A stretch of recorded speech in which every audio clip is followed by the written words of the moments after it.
Velkommen til TV-avisen. Onsdag den 13. december, hvor vi vil finde ud af, hvorfor folk holder jul.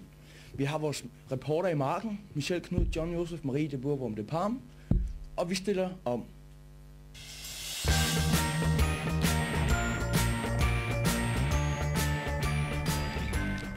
Tak skal du have, Eli. Vi er taget herud på Designskolen for at interviewe nogle danskere og nogen, som har anderledes etnisk baggrund, for at finde ud af, hvorfor de holder jul. Og ja, hej Sebastian. Du går jo som sagt herude på Designskolen, og ja, hvorfor holder du jul? Jeg holder jul på grund af gaverne. Okay, der kan vi se. Du har en mening, som jeg er meget sikker på, mange andre danskere deler med dig. Men hvorfor tror du, man holder jul, først og fremmest? Det er på grund af, at Jesus han blev født. Okay, vi tager så ind på skolen for at finde ud af, hvad de andre mener. Kom.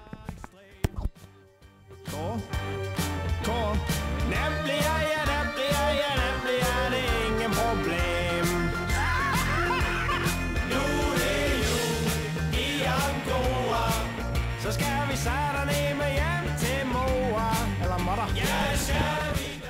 Vi har så taget op på en af værelserne her på Designskolen.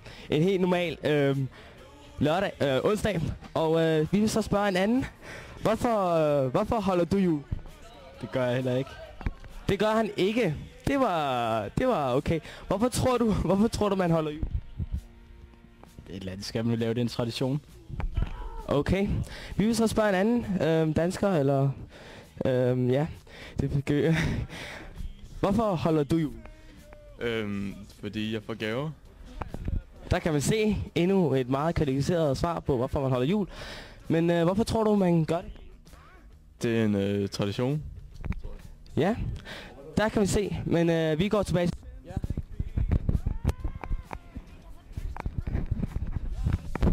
Der er vi så inde for at spørge den gængse dansker om, hvorfor de holder jul.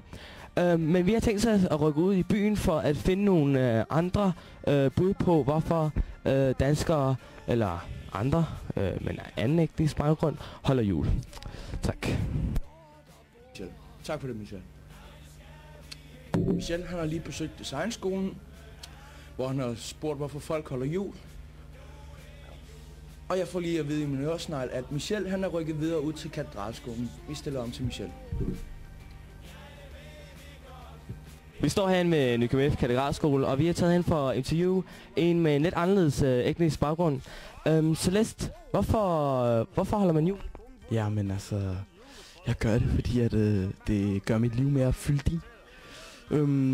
Det at holde jul, det bringer mig tilbage med Jesus. Jeg er meget katolsk, og jeg er faktisk i kirke juleaften og ministrerer og sådan noget, så det betyder meget for mig, at jeg kan få lov til at holde jul sammen med min familie og sådan noget.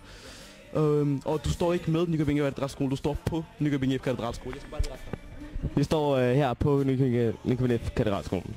Tak. Vi står stadig her på Nykøbing F. Katedralskolen. Og Gitte, hvorfor holder du jul? På grund af traditionerne, og så, ja, min mor og far har gjort det, så gør jeg det også på grund af gaverne selvfølgelig. Der kan man se endnu en gang på grund af gaverne. Ja, vi går bare lige til sagen. Jan, hvorfor holder man jul? Jamen det er fordi det er hyggeligt, og maden smager godt, og traditioner, og det er altid hyggeligt at få gaver. Der kan man se. Tilbage til studio. Og tak for det, Michelle. Michelle han har jo lige været ude ved Katedralskolen, og han er nu rykket videre ud til Lolland, hvor han er ude at interviewe en mand. Og nu er vi klar til at stille om. Tak skal du have, Eli. Vi er taget herinde til det mørke Lolland for at finde ud af den lidt anden side af julen, nemlig J-dag. Vi er taget ind for at snakke med en meget erfaren person inden for dette felt. Gert, hvorfor holder du jul? For det første, fordi der kommer juleøl ud. Ja. Okay. Men hvorfor tror du, man holder jul sådan traditionsmæssigt? Det skal jeg fortælle dig, fordi Tuborg julebryg, der kom ud. Og det var fordi, at ham der Karl, der er Carlsberg og Tuborg, Han skulle til at nemme nogle flere penge, fordi han solgte ikke så meget øl.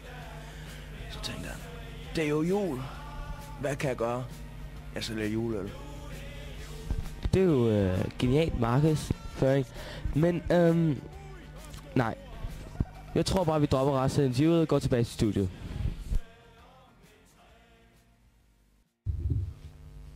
Og tak for det, Michel. Det var alt det her fra TV-avisen onsdag den 13. december fra Studenterhuset. Mit navn er Eli Poulsen. Jeg har siddet her i studiet hele vejen igennem. Og manden i marken, ja, ikke marken bogstaveligt talt, det var Michel Knud John Josef Marie de Bourbon de Parme. Og vi takker alt herfra.